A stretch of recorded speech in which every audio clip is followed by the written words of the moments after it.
del Norte y Corea del Sur es un conflicto bilateral o multilateral.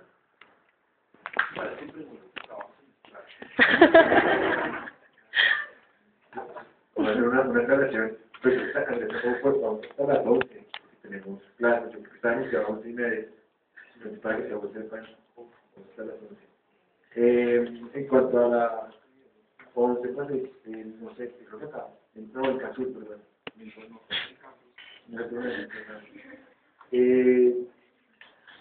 yo creo que es un conflicto que tiene tendencia a lo multilateral, de una forma cada vez más marcada. Creo, además, que como en el caso de Irán, hay una tendencia a ver a Corea del Norte como unas dos parias, hay una tendencia a satanizarlo, y hay mucho injusto en eso. Yo solamente recordaría que había habido una época de distensión entre Occidente y Corea del Norte que pasaba por la distensión entre Estados Unidos y Pyongyang. Acordémonos de lo que han sido los avances que había logrado Bill Clinton en una diplomacia sumamente prolija, y había unos compromisos con parte de Occidente y yo creo que no se cumplieron. Creo que ahí está el quiebre. Creo que hay una respuesta casi que al unísono de una serie de países de la comunidad internacional por atajar algunas de las consecuencias del conflicto de Corea del Norte. Eso lo ha hecho aún más multilateral de lo que parezca. Yo no sé hasta qué punto uno puede establecer como hasta dónde va a llegar esa multilateralidad, porque es extraño que el diálogo a seis bandas, que es el esquema de negociación para resolver el problema nuclear de Corea del Norte, no esté incluida la Unión Europea. No creo que la respuesta sea como tan evidente. No sé si sea algo deliberado de los europeos de no querer inmiscuirse en un problema que se les puede volver un fardo. No sé si tenga que ver con de pronto algún cabildeo o alguna acción exterior de Rusia por dejar afuera a los europeos en una región que consideran los rusos de natural hegemonía para Moscú. No sé, creo que la pregunta derivaría en más preguntas que una respuesta completa de mi parte. Bien, yo haría una primera anotación y es la siguiente. Indudablemente la península de Corea es una zona de fractura en términos geopolíticos. Si miramos el mapa, es uno de esos puntos en los que convergen los intereses de tres potencias nucleares, además de tres grandes potencias, incluyendo la superpotencia solitaria en términos militares, que es Estados Unidos.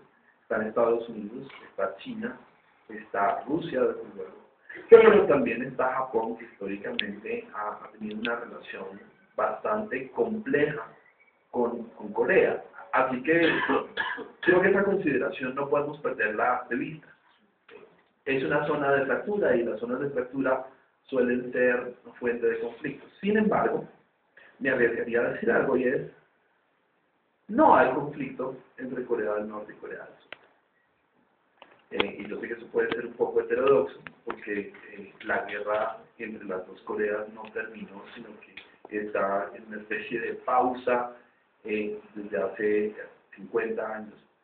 Entonces, jurídicamente no hay una terminación de la guerra, y los dos estados permanecen, o entienden y permanecen en ella. Lo que quiero decir cuando afirmo que no hay conflicto es, en primer lugar, que a nadie le interesa que haya conflicto, es decir, que la tensión bilateral llegue a traducirse en un conflicto.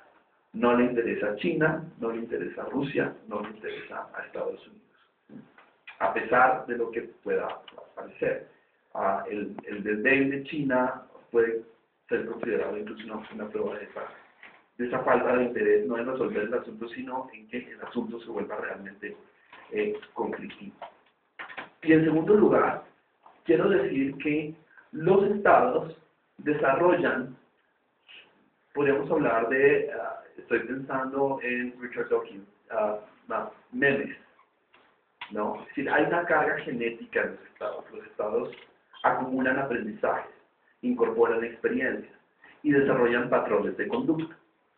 Y en ese sentido, lo que yo creo que hay entre Corea del Norte y Corea del Sur es un patrón de conducta sumamente definido, que además enmarca las relaciones de Corea del Norte en particular, que es un régimen menos sufrido y menos víctima, Mauricio, por cuenta de Occidente, sí, se da el lujo de tener uno de los ejércitos más grandes del mundo y de vivir en permanente crisis alimentaria. Y en este patrón de conducta, los dos viven en una especie de entendimiento mutuo acerca de hasta dónde pueden llegar. En ese entendimiento mutuo se vale lo de la fragata Cheonan, se vale lo del bombardeo a las islas surcoreanas, se vale decir que esto ha llegado a un punto intolerable, para luego decir que sí, que bueno, que estamos dispuestos a compensar, para luego decir que no, que finalmente no. Entonces creo que ahí lo que hay es un patrón, ahí lo que hay en realidad es un patrón de conducta que de alguna manera mantiene controlado el nivel del conflicto. Corea utiliza cierto tipo de escaramuzas agresivas y desafiantes para obtener algunas ganancias relativas frente a la comunidad internacional, por ejemplo, en materia de ayuda alimentaria, y utiliza su programa nuclear como una herramienta de chantaje. Y Corea del Sur intenta acomodarse a ese patrón, tratando de preservar hasta donde sea posible la seguridad que necesita para preservar su estatus económico y su desarrollo económico. Completarlo diciendo, yo no lo veo como un chantaje de la parte de Corea del Norte, creo que es un poco la visión que se nos ha seguido desde acá. Creo que también Corea del Norte ha sido chantajeada, creo que también a China la han chantajeado, creo que también a Rusia. Habría que mirar en qué momento particular, por ejemplo, en el tema alimentario, a Corea del Norte la siguen chantajeando actualmente. Japón es un país que constantemente chantajea a sus vecinos. Digo que esa palabra habría que ponerla en contexto y establecer responsabilidades más allá de las que pueden entregar a Corea del Norte. Sí, pero cuando yo dije Corea del Norte chantajea, no estoy indicando que el chantaje sea una conducta de política exterior exclusiva de Corea del Norte, ¿no? De hecho, Colombia también chantajea a Venezuela y Venezuela chantajea a Colombia.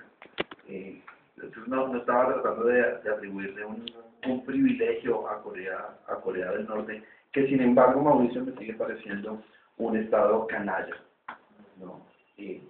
Opinión que creo compartirían millones de norcoreanos por más de una razón. Otros no, por supuesto.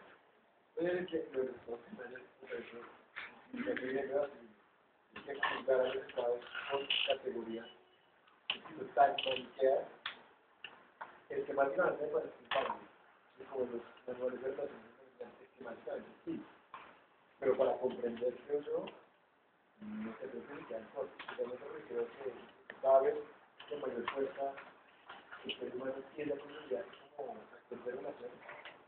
Pero bueno, yo creo que tenemos que dar. Pero en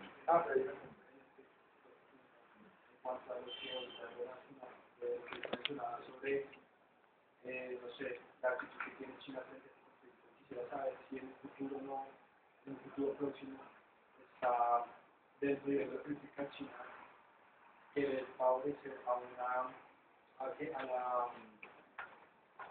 la estabilización nuevamente, a la resolución del conflicto entre las dos Coreas, para, digamos, mejorar las políticas económicas con relaciones económicas con Corea del Sur. Ojo con el tema de la anticipación del resto. Sí, es decir, no sabemos. Algunos análisis estratégicos, que es la parte de los estudios internacionales que más se aproxima a la lectura del tarot, solo que cobran infinitamente más que cualquier profesor o tarotista, que a veces es lo mismo.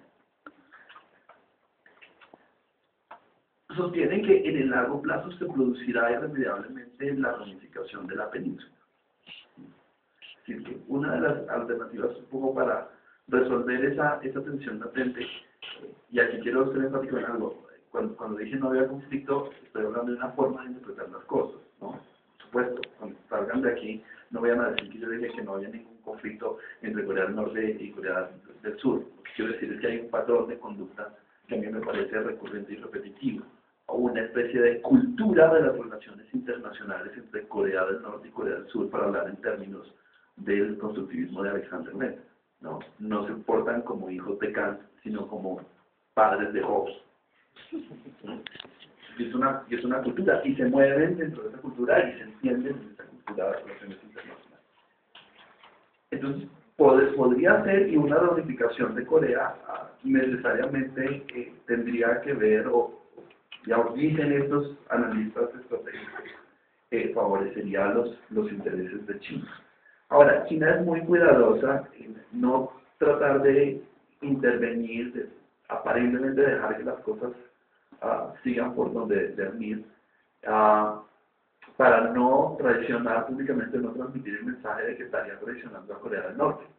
Pero ciertamente un escalamiento, ¿no? Si se rompiera ese entendimiento, esa cultura existente entre las dos Coreas, de nos mostramos los dientes pero nunca nos arañamos, si lo podemos poner así en términos muy prosaicos que no serían aceptados por un teórico respetable de las relaciones internacionales, ¿verdad? Pero eso es lo que hacen.